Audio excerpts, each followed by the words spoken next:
অর্জুন সিংয়ের সমর্থনে আজকের এই মঞ্চে উপস্থিত আমাদের সাংগঠনিক জেলা সভাপতি শ্রী তাপস ঘোষ, জগদ্দল বিধানসভার প্রার্থী প্রথিতযশা পুলিশ অফিসার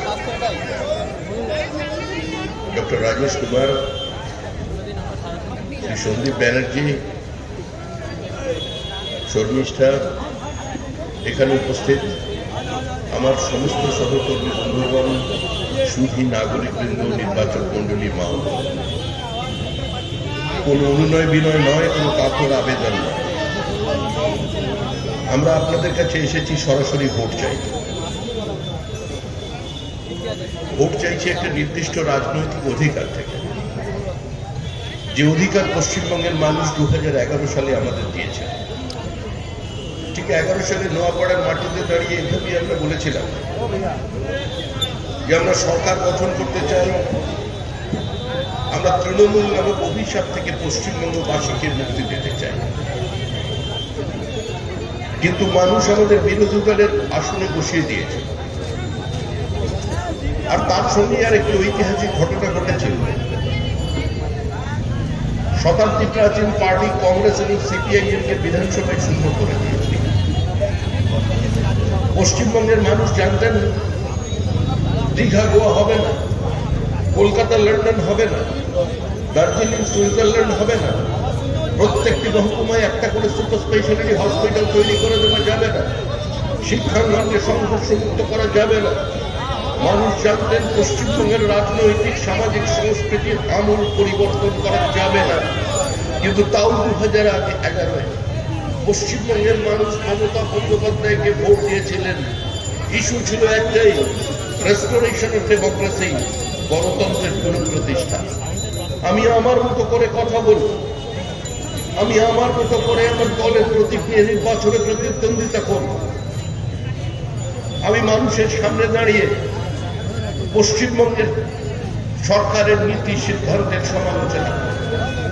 আমি বিভিন্ন লোকাল বডিজ নির্বাচনে, পঞ্চায়েত নির্বাচনে, মিউনিসিপ্যালিটি নির্বাচনে, কর্পোরেশনের নির্বাচনে প্রতিদ্বন্দ্বিতা করে যদি সংখ্যাগরিষ্ঠতা পাই, বিনা সরকারি হস্তক্ষেপে পুলিশের বিনা বাধায় আমি বোর্ড গঠন করতে পারব। মমতা বন্দ্যোপাধ্যায় সেই অধিকারটা আমাদের থেকে কেড়ে নিয়েছে। আজকে দীর্ঘ 15 বছর পর তৃণমূলের বিরুদ্ধেই আওয়াজ উঠেছে রেস্টোরেশন অফ ডেমোক্রেসি। আজকে মানুষ এই অভিশাপ থেকে মুক্ত হতে চাইছে। আজকে আমরা আপনাদের সামনে এসে বলছি যে এই শিল্পাঞ্চলের মাটিতে দাঁড়িয়ে আপনারা নির্বাচনের আগে একবার চিন্তা করুন। গত 15 বছরে 79,000-এর বেশি কারখানা বন্ধ হয়ে গেছে। 1016টা কোম্পানি এই মুহূর্তে লিকুইডেশনে আছে। 6,300 বেশি কোম্পানি পশ্চিমবঙ্গ থেকে তাদের হেড অফিসকে সরিয়ে ভারতবর্ষের অন্য প্রান্তে নিয়ে চলে গেছে। মুখ্যমন্ত্রীর সঙ্গে মঞ্চে যারা দাঁড়িয়ে বলছেন Bengal means business, destination West Bengal, আজকে সেই শিল্পপতিরা গত 10 বছরে পার্শ্ববর্তী ভিন্ন রাজ্যে বিনিয়োগ করছে। আমাদের নদী আছে, আমাদের সমুদ্র আছে, আমাদের পোর্ট আছে, আমাদের মেধা আছে, আমাদের টোপোগ্রাফিক্যাল অ্যাডভান্টেজ আছে, আমাদের দুটো immensely mineral rich state adjoining আমাদের বর্ডারের পাশে আছে, আমাদের প্রথম বিশ্বের দরজা খোলা আছে, আমাদের উত্তর পূর্ব ভারতের গেটওয়ে আছে, আমাদের মেধা আছে। কিন্তু তারপরেও এ রাজ্যে কোনো বিনিয়োগ নেই, এ রাজ্যে নতুন কোনো কর্মসংস্থানের সুযোগ নেই। মেক ইন ইন্ডিয়া, সারা ভারতবর্ষে বিভিন্ন দেশে বিভিন্ন ব্র্যান্ডেড কোম্পানি ঢুকছে, পশ্চিমবঙ্গে কোনো জায়গা নেই। সেমিকন্ডাক্টর ইন্ডাস্ট্রি এই মুহূর্তে দাঁড়িয়ে পশ্চিমবঙ্গে তার কোনো ভবিষ্যৎ নেই, শুধু নেই নেই নেই আর নেই। এটাই হচ্ছে আমাদের রাজ্যের বর্তমান চিত্র। মুখ্যমন্ত্রী একবারের পর একবার বিদেশ সফর করেছেন। মানুষের সামনে দাঁড়িয়ে কখনো 1,92,000 কোটি টাকা, কখনো 1,45,000 কোটি টাকার মৌ স্বাক্ষরের গল্প শুনিয়েছেন, সেটাকে বাস্তবায়িত করেননি। 5% বিনিয়োগ আসে। বেঙ্গল মিন্স বিজনেস, যে মহারাষ্ট্রের সঙ্গে আমরা একদিন কম্পিট করতাম, সেই মহারাষ্ট্রে ফরেন ডাইরেক্ট ইনভেস্টমেন্ট 36.6%, আর পশ্চিমবঙ্গে 0.6%। এটাই পশ্চিমবঙ্গের চেনা চেহারা। আমি 3 বছরের পুরনো পরিসংখ্যান দিচ্ছি। বেঙ্গালুরু শহরের দ্বিতীয় কথ্য ভাষা বাংলা। 14,62,000 ছেলে মেয়ে কাজ করছেন।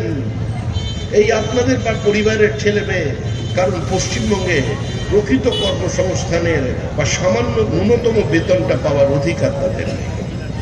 গ্র্যাজুয়েট ইঞ্জিনিয়ার, সেক্টর 5 এর কল সেন্টার, একমাত্র ডেস্টিনি, মাইনে 20 থেকে 22,000 টাকা। কেন চাকরি করবে? আমাকে একজন আইপিএস অফিসার 1916 সালে বলেছিলেন যে আমার কাছে বিভিন্ন অ্যাপ্লিকেন্ট এসে গেছে, গ্র্যাজুয়েট ইঞ্জিনিয়ার, কনস্টেবলের চাকরি করতে চায়। পশ্চিমবঙ্গের বিভিন্ন গ্র্যাজুয়েট ইঞ্জিনিয়াররা তারা প্রাথমিক শিক্ষকের জন্য পরীক্ষা দিচ্ছেন, কারণ এ রাজ্যে কোনো শিল্প নেই। এ রাজ্যে শিল্পের ধ্বংসের উপরে দাঁড়িয়ে আছেন শ্রীমতী মমতা বন্দ্যোপাধ্যায়। এই সরকারটা খেলা মেলা উৎসবের সরকার। এই সরকার আনন্দের সরকার। এই সরকার বলছেন সিনেমা দেখুন, থিয়েটার দেখুন। আগে ভয়ে ছিলেন, এখন আনন্দে থাকুন। এত আনন্দ আপনি এই সরকারের আমলে পেয়েছেন, আর কোন সরকারের আমলে পাবেন না। এই সরকার আপনাদের সামনে মেসিকে নিয়ে এসেছিল, মেসির পরিবর্তে টুসিকে দেখতে পেলেন। চোর চোর বলে চিৎকার করছে জেনজি। আধুনিক প্রজন্মের কাছে এই সরকারের এটাই হচ্ছে চেনা রূপ। একটা সরকার 40,000 শিক্ষকের চাকরি বিক্রি করেছে। একটা সরকার 26,000 মানুষের চাকরি চলে গেছে, কোনো পদক্ষেপ গ্রহণ করতে পারে। আজকে বর্তমানের পুলিশ ভবিষ্যতের পুলিশের উপরে লাঠি চার্জ করছে। ভবানী ভবনের সামনে পুলিশ অবরোধ করেছে যে আমাদের মেডিকেল টেস্ট পর্যন্ত কমপ্লিট হয়ে গেছে, এখন পর্যন্ত আমাদের নিয়োগ নেই, কবে চাকরি পাবো? অবরোধের উপর লাঠি চার্জ করছে পুলিশ। রাজ্যের মুখ্যমন্ত্রীর নিজের দপ্তর সিএমও, সেখানকার গ্রুপ ডি রিক্রুটমেন্ট, তার জন্য ধর্মতলায় অবরোধ চলছে অস্বচ্ছতা নিয়ে। মাদ্রাসা শিক্ষক মুসলমানদের জন্য চোখের জলে বুক ভাসিয়ে দিচ্ছেন। মাদ্রাসা শিক্ষকের নিয়োগের বেনয়, তার জন্য অবরোধ চলেছে, সেখানে পর্যন্ত ধর্ণা চলেছে। পশ্চিমবঙ্গের গত 3 বছরের পরিসংখ্যান নিন। 3 বছরের মধ্যে যত রাজনৈতিক খুন হয়েছে, তার মধ্যে 95% মুসলমান। মরছে মুসলমান, মারছে মুসলমান। বকটুয়ে জীবন্ত পুড়ছে মহিলা, জীবন্ত পুড়ছে শিশু। 300 মিটারের মধ্যে পুলিশ বসে কফি খাচ্ছে। এটা পুলিশকে দোষ দিয়ে কোনো লাভ নেই। পুলিশ কোনো স্বশাসিত সংস্থা নয়। কি করবে পুলিশ? সন্দেশখালী অঞ্চলের একজন ওসি আমাকে বলছেন যে আপনি আমার সমালোচনা করছেন, আপনি আমার অবস্থাটা একবার চিন্তা করুন। আমার কাছে একটা রিভলভার আছে, আমার সেই রিভলভারের 6টা বুলেট, তাছাড়া আমার 2টো ছোট ছোট বুলেট রাখা আছে সঙ্গে। আমার কাছে 8টা বুলেট। থানায় এই মুহূর্তে 10টা রাইফেল। 60-এর দশকে চীনের যুদ্ধের সময় রাইফেল 5টা কাজ করে, 5টা করে না। আর আমার এখানে যে সিভিক ভলেন্টিয়ার্স আছে, তাদের পকেটে মালঞ্চ থেকে তৈরি করা পিস্তল আছে। তারা মন্ত্রীর কথা শোনে, আমার কথা শোনে না। আমি একটা ফ্ল্যাট নিয়েছি সোনারপুরে স্যার, তার কিস্তি দিচ্ছি। মেয়েটা মেধাবী, মেয়েটা এমনিতেই ডাক্তারিতে চান্স পেয়ে গেছে। ছেলেকে পাঠিয়েছি ভুবনেশ্বরে, তার খরচা আছে। এখানে সেরকম আমদানি নেই, চাকরি ছাড়া সাহস দেখাতে পারবো। একজন পুলিশ অফিসার, সেই পুলিশ অফিসার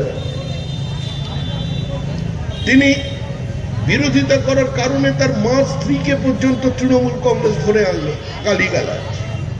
আমাদের যিনি রাজ্য পুলিশের ডিজি, প্রতিভাবান পুলিশ অফিসার, যার প্রতিভা, যার মেধা নিয়ে কেউ কোনোদিন প্রশ্ন তোলেনি, তিনি পর্যন্ত তাকে একবারও সেই পরমাণু সাহেবকে গ্রেপ্তার করতে পারলেন না। ডেকে পাঠাবার সাহসও তিনি দেখালেন না, আর তার জন্য তিনি পুরস্কৃত হয়ে গেলেন। আমরা কোন রাজ্যে বসবাস করছি? পুলিশ অসহায়তা প্রকাশ করছে।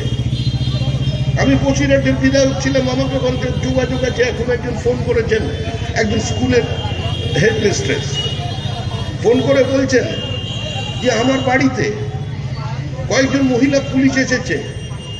বলছেন কি ব্যাপার? বলছেন আপনার ওয়াশরুমটা একটু ব্যবহার করতে পারি?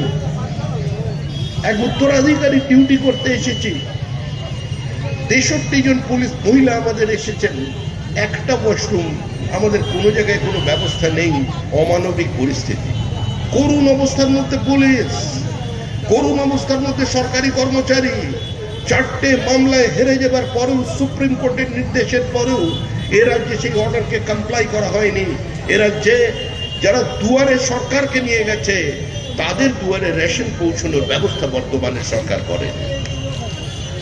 দেশের প্রধানমন্ত্রী প্রতিশ্রুতি দিয়েছেন আগামী সরকার গঠনের 45 দিনের মধ্যে 7ম পে কমিশনের প্রক্রিয়া চালু করার প্রক্রিয়াকে তিনি বাস্তবায়িত করে দেবেন। আপনারা তাকিয়ে দেখুন, 4.5 লক্ষের বেশি সরকারি শূন্য পদকে ধ্বংস করে দিলেন মুখ্যমন্ত্রী। কিছু অফিসারের রিটায়ারমেন্ট নেই, যারা তাবেদার, কোনো রিটায়ারমেন্ট নেই, তার শূন্য পদে কোনো নিয়োগ নেই। 2 বছর 3 বছর করে এক্সটেনশন তৈরি করে যাচ্ছে। আবার বলছে বিজেপি বাংলা বোঝে না, এখানে নাকি অবাঙালিরা রাজ করবে। আরে এই সংস্কৃতি তো কোনোদিন পশ্চিমবঙ্গে ছিল না। আমরা প্রথমে একজন ভারতীয়, তারপরে একজন বাঙালি, তারপরে একজন গুজরাটি, তারপরে একজন রাজস্থান। পশ্চিমবঙ্গে কি রাজস্থানবাসীদের যোগদান নেই? পশ্চিমবঙ্গে উত্তরপ্রদেশ, বিহারের মানুষরা, তারা কি তার শ্রমশক্তি তারা এখানে ব্যবহার করেনি? এর আর্থসামাজিক উত্তরণের ক্ষেত্রে অন্য প্রদেশের মানুষের কোনো ভূমিকা নেই।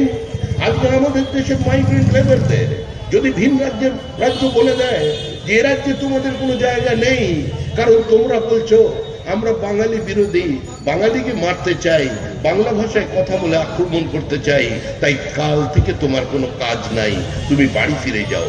কোথায় যাবে পশ্চিমবঙ্গ? 40 লক্ষের বেশি মাইগ্রেন্ট লেবার। মাছ খাওয়া নিয়ে এক নতুন বিতর্ক।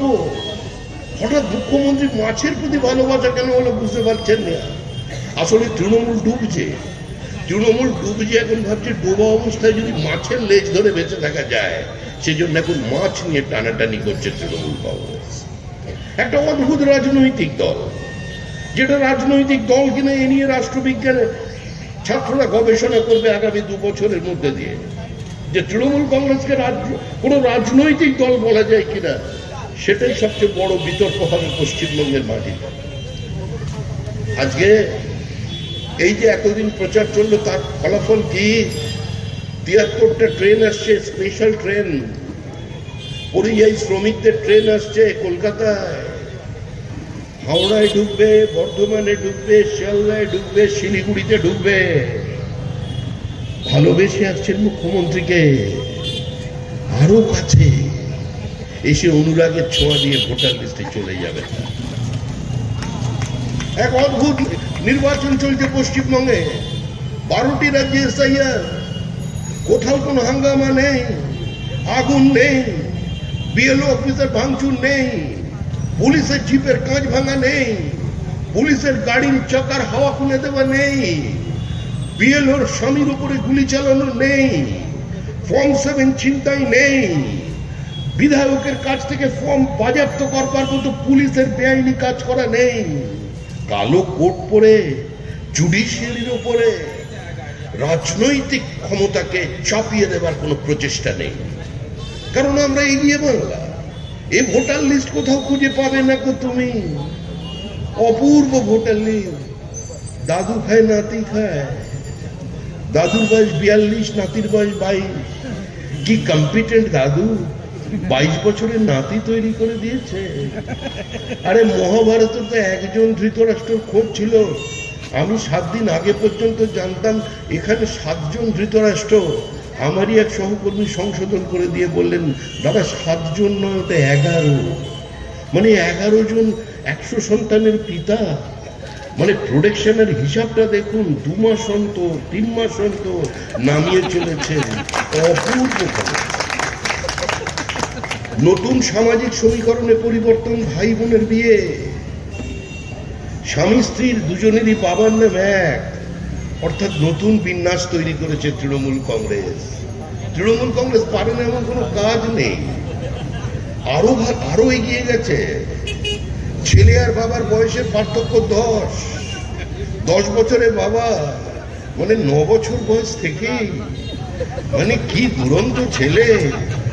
এদের তো এনে পদ্মভূষণে পদ্মভূষিত করে দেওয়া উচিত। আজকে এদের নিয়ে মুখ্যমন্ত্রী নির্বাচন করবেন। একদিন যারা এই রাজ্যের মাটিতে দাঁড়িয়ে বলেছিল কান মে বিড়ি মুহ মে পান লড়কে লেঙ্গে পাকিস্তান, যারা এই রাজ্যের মাটিতে দাঁড়িয়ে স্লোগান দিয়েছিল হাসকে লিয়া পাকিস্তান লড়কে লেঙ্গে হিন্দুস্তান, যারা এই রাজ্যের মাটিতে দাঁড়িয়ে বলেছিল minority has the right to self determination, we want the right of self determination, আত্মনিয়ন্ত্রণের অধিকার চাই, আর তাই ভারত ভাগ মানতে হবে, তবেই ভারত স্বাধীন হবে। একবারও ভেবে দেখেছেন ওই যে কলকাতায় বিবিডি বাগ স্কোয়ারে যান, বিনয় বাদল, দীনেশ বাগ, এই বিনয় বাদল দীনেশের বাড়ি কোথায় ছিল? মেদিনীপুরে ছিল না, বর্ধমানে ছিল না, কলকাতায় ছিল না, জগদ্দলে ছিল না, নৈহাটিতে ছিল না, আজকে আপনার নোয়াপাড়ায় ছিল না, ব্যারাকপুরে ছিল না, এরা সবাই ছিল পূর্ববঙ্গের মানুষ। ওপারে কিন্তু গান্ধীবাদ চলেনি, মার্ক্সবাদ চলেনি, একাত্ম মানববাদ চলেনি। কোথায় ছিল জ্যোতি বসুর বাড়ি? কোথায় ছিল প্রমোদ দাশগুপ্তের বাড়ি? কোথায় ছিল শৈলেন দাশগুপ্তের বাড়ি? কোথায় ছিল প্রিয়রঞ্জন দাশমুন্সী, সোমেন মিত্রর বাড়ি? কোথায় ছিল সৌগত রায়ের বাড়ি? কোথায় ছিল কাকুলি ঘোষ দস্তিদারের বাড়ি? ওপার থেকে সবাই বলেছে এখানে তাদের জারি জুরি চলবে না, যা পালা এখান থেকে। ওপার থেকে সবাই আমরা এখন এখানে চলে এসেছি, এখানে চলে এসে ধর্ম নিরপেক্ষতার গান গাইছি। কিন্তু এই যে মাটিতে দাঁড়িয়ে বিজেপিকে আক্রমণ করছেন, যদি শ্যামাপ্রসাদ মুখার্জি না থাকতেন, এনসি চ্যাটার্জি না থাকতেন, স্যার যদুনাথ সরকার না থাকতেন, সুনীতি কুমার চ্যাটার্জি না থাকতেন, রমেশ মজুমদার না থাকতেন, রানী জ্যোতির্ময়ী না থাকতেন, তাহলে আমাদের জায়গা হয়তো বাংলাদেশের কোনো কারাগারে। আজকে বাংলাদেশে রবীন্দ্রনাথের মূর্তিকে ভেঙে গুঁড়িয়ে দেওয়া হচ্ছে, রবীন্দ্রনাথের বাড়ি ধ্বংস করা হচ্ছে, আর মালদা জেলার তৃণমূল কংগ্রেসের ছাত্র নেতা রবীন্দ্রনাথের ছবিতে আগুন লাগাচ্ছে। বাংলাদেশের জন্মদাত্রী শ্রীমতী ইন্দিরা গান্ধী, সেই শ্রীমতী ইন্দিরা গান্ধীর ইন্দিরা কালচারাল সেন্টারের 70,000 বইতে আগুন লাগিয়ে দিয়েছে ধর্মান্ধ কিছু মানুষ বাংলাদেশে। অর্থাৎ আমাদের লড়াই যে মানসিকতার বিরুদ্ধে, যে র্যাডিকালাইজেশনের বিরুদ্ধে, আজকের এই নির্বাচনটা তার সঙ্গে যুক্ত আছে। কারণ যারা নালন্দা ধ্বংস করেছিল, বিক্রমশিলা ধ্বংস করেছিল, তক্ষশিলা ধ্বংস করেছিল, যারা সিটি অফ আলেকজান্ড্রিয়ার সবচেয়ে বড় লাইব্রেরিকে ভেঙে গুঁড়িয়ে আগুন জ্বালিয়ে তা দিয়ে রান্না করে খেয়েছিল, আজকে তারা ইন্দিরা গান্ধীর রামাপ্রদ লাইব্রেরিতে আগুন লাগিয়েছে। তারাই মুর্শিদাবাদে ওই প্রাইভেট টিউটার যার কাছে বিনা পয়সায় পড়েছে, পরের দিন তার লাইব্রেরিতে আগুন লাগিয়ে তার উপরে তরোয়াল হাতে নিয়ে আক্রমণ করেছে। চন্দন দাস, হরগোবিন্দ দাসের অপরাধ কি? কারণ তারা মাটির প্রতিমা তৈরি করত, সেই জন্য তাদের কুপিয়ে খুন করা হয়েছে। কোনদিন পৌত্তলিকবাদের বিরোধিতা করে চলেছে, আজকে নদিয়া জেলার বিভিন্ন স্কুলে পোস্টার করছে মূর্তি পুজো বন্ধ করো। মালদা মুর্শিদাবাদের বিভিন্ন গ্রামে বাংলাদেশের ভাষা চলছে। প্রদীপ জ্বালতে পারবা কিন্তু শাঁখ বাজাতে পারবা না, মরা পোড়াতে পারবা কিন্তু হরিবোল দিতে পারবা না। পুরো সীমান্তবর্তী জেলার ডেমোগ্রাফি বদলে গিয়েছে। শুধু আমাদের নয়, আমাদের জমিকে প্যাসেজ হিসেবে ব্যবহার করে বিহার, ঝাড়খণ্ডের আজকে সেখানের পর্যন্ত বনাঞ্চল আর সীমাঞ্চলের জনসন্তুলনকে বদলে দিয়েছে। আগে লাভ জিহাদ ছিল, এখন লাভ জিহাদের সঙ্গে সঙ্গে ল্যান্ড জিহাদ যুক্ত হয়ে গেছে। Internal security of this country is being compromised. একমাত্র রাজ্য যেখানে রোহিঙ্গাদের মানুষ স্বাগত জানায়। বাংলার গর্ব, বাঙালির কাছে অনেক সম্মানের, আনন্দের জায়গা ছিল হাওড়ার বোটানিক্যাল গার্ডেন। বোটানিক্যাল গার্ডেনের সরকারি জমি, কেন্দ্রীয় সরকারের প্রতিষ্ঠান, তার ভেতরে মসজিদ তৈরি হয়ে গেছে, ওয়াটার লাইন পেয়েছে, আবার ইলেকট্রিকের কানেকশন দিয়ে মসজিদ চলছে। Saha institute of nuclear physics, কলকাতার বিধাননগর, ডিআরডিওর সঙ্গে যে সরাসরি যোগাযোগ, বিভিন্ন লেটেস্ট ওয়েপনের কম্পোনেন্টের ডিজাইন যেখানে হয়, সেই সাহা ইনস্টিটিউট অফ নিউক্লিয়ার ফিজিক্সের পাঁচিলের পিছনে দক্ষিণ দিকে আজকে রোহিঙ্গা বসে আছে। তিনবারের জন্য তারা গিয়ে কমপ্লেন করেছে থানায়, এখন পর্যন্ত কোনো এভিকশন হয়নি। বিধাননগর পুলিশ কমিশনারেট কি করবে পুলিশ? বিধাননগর পুলিশ কমিশনারেট একবার কালকে যান, বেরিয়ে দেখে আসুন, পিছনে সেখানে রোহিঙ্গা বসে আছে, এখনো পর্যন্ত তিনি তুলে উঠতে পারেননি। বিধাননগর একটা প্ল্যান সিটি, যার অনুকরণে তৈরি হয়েছিল পরবর্তীকালে চণ্ডীগড়। সেই বিধাননগরের মধ্যে মসজিদ তৈরি হয়ে গেছে, মসজিদ 2000 লোক এসে নামাজ পড়ছে। আরে বিজেপি মুসলমানের বিরোধী নয়, আমরা নামাজের বিরোধী নই। আমরা বলছি যার নামাজ পড়ার ইচ্ছে যে নামাজ পড়ুন, যার তৃণমূলকে অন্যের সাহায্য দরকার, কিন্তু পরিস্থিতি আর সেই জায়গায় নেই। পাহাড়ের তৃণমূল নেই, দার্জিলিং শূন্য, আলিপুরদুয়ার শূন্য, জলপাইগুড়ি শূন্য, কুচবিহার শূন্য, 2 দিনাজপুর শূন্য, মালদা শূন্য। ফারাক্কার ওপার থেকে তৃণমূলকে খালি করে দিয়েছে সেখানকার মানুষ। এবার নিচে নামুন, একদম সাগর থেকে ধরুন, পূর্ব মেদিনীপুরে তৃণমূল নেই। পূর্ব মেদিনীপুরে তৃণমূল এবছর খাতা খুলতে পারবে না। ঝাড়গ্রামে তৃণমূল নেই। পুরুলিয়ায় একটা আসলে তৃণমূল কংগ্রেস পাবে না। পশ্চিম মেদিনীপুরে তিনি ঘষতে তৃণমূল সম্ভাবনা দেখছে, পশ্চিম মেদিনীপুর তৃণমূলের পক্ষে জেতা সম্ভব নয়। আজকে গোটা উত্তর 24 পরগনা, দক্ষিণ 24 পরগনার মানুষ, এই এন্টায়ার প্রেসিডেন্সিয়াল রিজিয়নে আমরা মাত্র একটা আসন পেয়েছিলাম, ভাটপাড়া। আমরা তাই আপনারাই হচ্ছেন এখানকার সরকারের ভাগ্য নিয়ন্ত্রণ করবেন। সেকেন্ড ফেজে যখন ইলেকশন ঢুকবে, তখন আমাদের 100 পার করে আমরা ঢুকবো। তারপরে সংখ্যাটাকে কোথায় নিয়ে যাবেন সেটা আপনাদের দায়িত্ব, ব্যারাকপুরের মানুষের দায়িত্ব, বারাসাত লোকসভার মানুষের দায়িত্ব, সেই দায়িত্ব দক্ষিণ 24 পরগনার মানুষের, সেই দায়িত্ব কলকাতার মানুষের।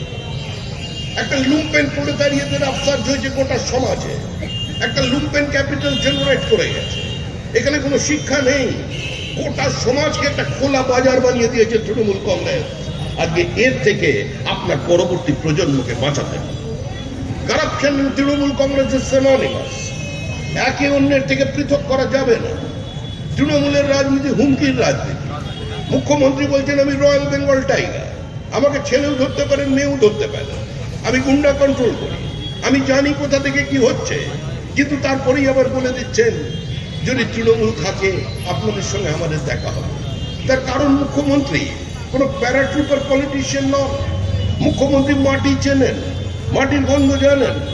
মুখ্যমন্ত্রী জানেন ভবিষ্যৎ কি। তৃণমূল হারছে, তৃণমূল হারবে, তৃণমূল হারতে চলেছে। কালের দেওয়াল লিখন, পৃথিবীর কোন শক্তি আজকে এই অবস্থার পরিবর্তন করে দিতে পারবে না। তাই মুখ্যমন্ত্রী আগে থেকেই বলছেন যে একবার যদি ক্ষমতা থেকে চলে যায় এই দল আর থাকবে না। সেজন্য বলছেন যদি দল থাকে আমিও থাকবো, কিন্তু আমরা বলছি হৃদমাজারে রাখিব, ছেড়ে দিব না। আমরা মুখ্যমন্ত্রীকে ছাড়বো না, আমরা কোনো সময়ই ওনাকে ছাড়বো না। উনি না থাকলে এই ধরনের বিবৃতি কোথায় পাবেন?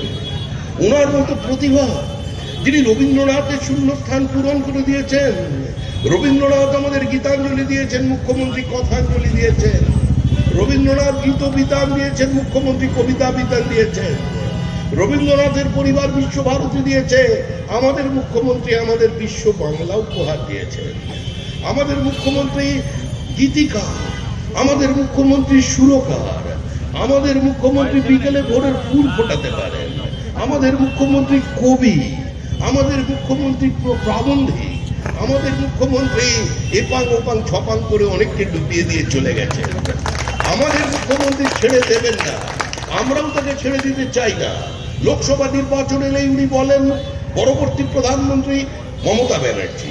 নির্বাচন 10 দিন এগিয়ে আসে, তারপরে বলেন আমরাই হব চাবিকা শক্তি, সরকারের চাবিকাঠি থাকবে আমাদের হাতে। আরো 10 দিন এগিয়ে যান, তারপরে বলেন বাংলা নিজের মেয়েকে চায়, বলে নিজের ঘরে নিজে চলে আসেন। কিন্তু এবার আমরা ওনাকে বিরোধী নেত্রী হিসেবে দেখতে চাই। দেখুন তৃণমূল চলে গেছে, আমি আবার বলছি তৃণমূল চলে যাবে। তৃণমূল চলে যাবে কারণ ভগবানও তৃণমূলের থেকে দূরে সরে গেছে। মমতা ব্যানার্জি এখন গণদেবতার সঙ্গে নেই, উনি দেবতার সঙ্গে আছেন। কালীঘাটের মা কালী ওনার ফাইল রিজেক্ট করে দিয়েছে, বলছে আমি আর পারছি না। আমি বকটুই দেখলাম, আমি চাকরি বিক্রি দেখলাম, আমি অনেক অত্যাচার সহ্য করার পরে আমি তাও চুপ করে বসেছিলাম। তুমি এতদিন ধরে আমার প্রতিবেশী আছো, আমি কিছু বলিনি, কিন্তু আরজি করার পরে আমার পক্ষে আর তোমার পাশে থাকা সম্ভব নয়। উনি চলে গেলেন জগন্নাথ দেবের কাছে, জয় জগন্নাথ।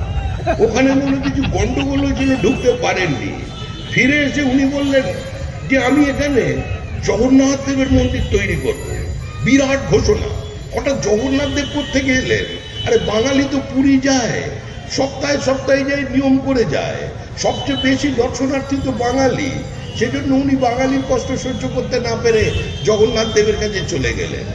জগন্নাথ দেব বলছেন কোথায় যাব? বলে কেন দীঘায়? বলে কেন? আমি দীঘায় যেতে যাব কেন?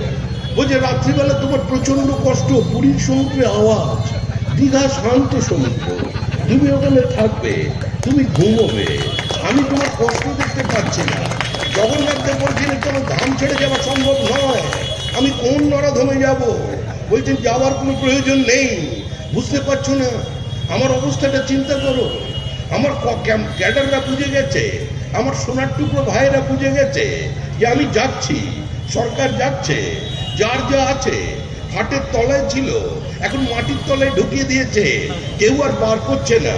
সেজন্য তোমার মন্দির আমি সরকারি টাকায় তো নিয়ম অনুযায়ী করতে পারি না, নাম দিয়েছি জগন্নাথ কালচারাল সেন্টার। তোমারও ফ্যামিলিতে কোনো অসুবিধা হবে না, তোমারও বাড়িতে কোনো ঝামেলা হবে না, আমারও সরকারে কোনো ঝামেলা হবে না। মানুষের দেহ করের টাকা খরচা করে আমি 200 কোটি টাকা হিটকোর থেকে নিয়ে বানিয়ে দিয়েছি কালচারাল সেন্টার। জগন্নাথ দেব কি করবেন?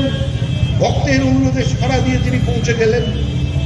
যেই মাত্র জগন্নাথ দেব ঢুকেছেন সঙ্গে সঙ্গেই বলছেন এটাও ধাম ওটাও ধাম, বলছেন এটাও ধাম ওটাও ধাম। এবার বলরাম আর সুভদ্রা বলছে তুমি কি করলে? তুমি তৃণমূলকে চিনতে পারলে না, তৃণমূল কি জিনিস তুমি বুঝতে পারলে না? তোমাকে বারবার বারণ করেছিলাম ওখানে যেতে, এখন তুমি তো আমাদের পুরীর মাহাত্ম্যকে চ্যালেঞ্জ করে দিলেন। হে প্রভু, এ তুমি কি করলে?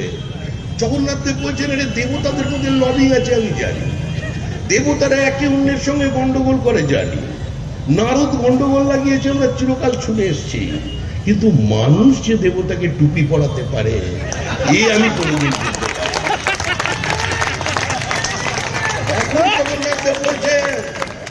এখন জগন্নাথ দেব বলছেন কোনো চিন্তার কারণ নেই। যখন ঢুকে পড়েছি পূর্ব মেদিনীপুরের মাটিতে, তাম্রলিপ্ত স্বাধীন সরকারের মাটিতে, দেশপ্রাণ বীরেন শাসমলের মাটিতে, সর্বাধিনায়ক সতীশ সামন্তর মাটিতে, যখন এসেছি সুশীল ধারার মাটিতে, যখন এসেছি মাতঙ্গিনীর মাটিতে, ক্ষুদিরামের মাটিতে, বিদ্যাসাগরের মাটিতে, তখন বাবুঘাটে নয়, এই সরকারের বিসর্জন, এই মুখ বিজলি যোজনা। অর্থাৎ আপনার বাড়িতে পাখা চলবে, আলো চলবে, টিভি চলবে, একটু বড় প্যানেল লাগিয়ে দিলে ফ্রিজ চলবে, এয়ার কন্ডিশনিং মেশিন চলবে, আপনাকে বিদ্যুতের বিল দিতে হবে না, উদ্বৃত্ত বিদ্যুৎ গিল্ড কিনে নেবে। সারা ভারতবর্ষ জুড়ে এই প্রজেক্ট চলছে। পার্শ্ববর্তী রাজ্য ও বিজেপি শাসিত রাজ্য ঝাড়খণ্ডে গিয়ে দেখে আসুন, সেখানেও চলছে। রাজস্থানে ব্যাপক মাত্রায় চলছে, পশ্চিমবঙ্গে নেই, কারণ এই রাজ্য সরকার চায়। রাজ্য সরকার মোদি বধ করতে চলেছে, কথায় কথায় মোদির মুন্ডুচ্ছেদ করছে, আবার বলছে নির্লজ্জ, বলছেন বিজেপি বাংলা জানে না, বাংলা ভাষা নাকি 2500 বছরের পুরনো, তৃণমূল আবিষ্কার করেছে। আমরা বলছি আমরা তো ওই বাংলাটা বুঝতে পারছি না, বইগুলো কোথায়? আলাপন বন্দ্যোপাধ্যায় একজন বেঙ্গলি লিটারেচারের স্কলার, তিনি দেখলেন নিচে ঘুরছে, মুখ্যমন্ত্রী প্রেস কনফারেন্স করে দিলেন নবান্ন থেকে যে আমরা গবেষণা করেছি, কিছু আমলা এবং কিছু ভাষাবিদরা আবিষ্কার করে ফেলেছে বাংলা ভাষার ইতিহাস 2500 বছরের পুরনো। আলাপনের দিকে তাকিয়ে বলল, আলাপন বইটা কত দূর? উনিও ওনার মতো করে খুলে বললেন, ম্যাডাম হয়ে গেছে, হয়ে গেছে, খালি মুখবন্ধুটা লেখা বাকি। আমরা পার্টি অফিস থেকে লোক পাঠিয়ে রেখে দিয়েছি কলেজ স্ট্রিটের বিভিন্ন পাবলিশার্সের কাছে, পর্ষদের অফিসে। বই কোথায়? ভাবলাম আলাপন বন্দ্যোপাধ্যায়কে একবার ফোন করি, আর ফোন করে উনি যদি আবার বিপদে পড়েন, কারণ এখনই তো ফোনই তো বিপজ্জনক। তৃণমূল কংগ্রেসের কারণে আইফোনের যে এত বিক্রি, আমার মনে হয় এর জন্য তো তৃণমূল কংগ্রেসকে আইফোনের একটা রয়্যালটি দিতে হবে। আপনি কোনো পুলিশ আইপিএস এর সঙ্গে কথা বলুন, আইএস এর সঙ্গে কথা বলুন, সাব ইন্সপেক্টরের সঙ্গে কথা বলুন, তৃণমূল মন্ত্রীর সঙ্গে কথা বলুন, নেতার সঙ্গে পরিচয় থাকলে কথা বলুন, কেউ আপনাকে ফেস টাইম ছাড়া কথা বলবে না। এত বিক্রি আইফোনের কেন? তার কারণ হচ্ছে তৃণমূল কংগ্রেস এমন দল ভারতবর্ষে আগে কোনোদিন আসে। এ দল আপনি কোনো জায়গায় খুঁজে পাবেন না, কিন্তু এখন চলে যাচ্ছে। দীর্ঘ পথ অতিক্রম করে তৃণমূল কংগ্রেস ক্লান্ত পরিশ্রান্ত, মুখ্যমন্ত্রীর বিশ্রামের প্রয়োজন।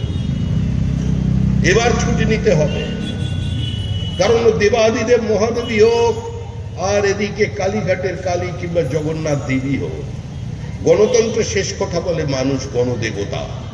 তারা সিদ্ধান্ত নিয়ে ফেলেছে তৃণমূল যাবে। কি মানুষের উন্মাদনা! এখানে আমি দাঁড়িয়ে আছি প্রায় 23 মিনিট দাঁড়িয়ে আছি, গাড়ি ঢুকতে পারছে না, ছোট রাস্তা আটকে গেছে। তিনজন আমার এসে বলে দিলেন খালি ভোটটা দেওয়ার ব্যবস্থা করুন, ছাপ্পাটা যাতে না হয়, বাদ বাকি আমরা বুঝে নেব। প্রত্যেক জায়গায় একটাই কথা মানুষের, ভোট যেন দিতে পারি, আর গণনা কেন্দ্রে আপনারা যেন থাকুন, আর কিছু করতে হবে। এই যে আমরা মিটিং করছি, সাজিয়ে গুজিয়ে ছবি লাগানো হয়েছে, এর কোনো প্রয়োজন নেই, কোনো প্রয়োজন নেই। মানুষ সিদ্ধান্ত নিয়ে ফেলেছে। তিনবার মানুষ প্রতারিত হয়েছে, আর মানুষ প্রতারিত হবে না।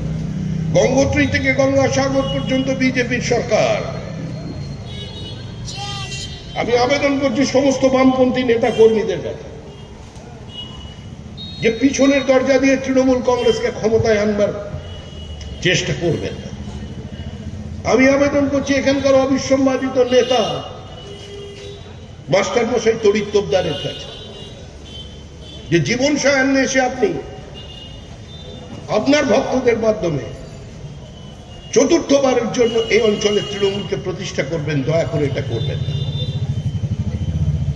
আমি সিপিএম এর কাছে ভোট চাইছি, ফরওয়ার্ড ব্লকের কাছে চাইছি, সিপিআই এর কাছে চাইছি, তৃণমূল কংগ্রেসের তৃণমূল স্তরের কর্মীদের কাছে চাইছি, যারা 15 বছর ক্ষমতার অমৃত রস পান করেন, যারা চাকরি বিক্রি করেন, যারা অপ্রাসঙ্গিক তৃণমূল কংগ্রেসকে নিজেদের ঘাম রক্ত দিয়ে দেওয়ালে লিখে প্রাসঙ্গিক করে রেখেছিলেন। দিদি একা দিল্লি যাবে, সঙ্গে যাবে কে? যারা সেদিন দিদির পাশ থেকে চলে যাননি, দিদি থেকে দিদিমা হয়ে যাবেন, কিন্তু ক্ষমতার পট পরিবর্তন হবে না। সেদিন যারা মমতা বন্দ্যোপাধ্যায়ের পাশ থেকে চলে যাননি, আজকে দলে ব্রাত্য হয়ে গেছেন, তাদের কাছে পড়ছেন। দেখুন, মতাদর্শের মৃত্যু নেই, মতাদর্শ বইয়ের পাতায় বেঁচে থাকে, ইজম বইয়ের ভেতরে বেঁচে থাকবে, কারণ হৃদয়ে বেঁচে থাকতে পারে। লোক কমে যেতে পারে, সংগঠন কমে যেতে পারে, কিন্তু আপনার মতাদর্শ আপনার ভেতরে বেঁচে থাকে। তাই এবারের এই ঐতিহাসিক নির্বাচনে একটু বামপন্থী কর্মীরা নিজেদের হৃদয়ের ভেতরে রেখে দিন। আপনাদের যে বিশ্বাসটা আপনাদের হৃদয়ে রাখুন, পতাকা বাড়ির ওপরে সযত্নে শ্রদ্ধা সহকারে তুলে রাখুন। আর যারা আবার ওই পলিটিক্যাল আনটাচেবিলিটি, রাজনৈতিক অস্পৃশ্যতায় বিশ্বাস করে, তারা ইভিএম বক্সে ডান হাত দেবেন না, বাঁ হাত দিয়ে টিপে দিন। ওই একজনকে বাঁ হাতে ফুল দিয়েছিল না, দিন টিপে।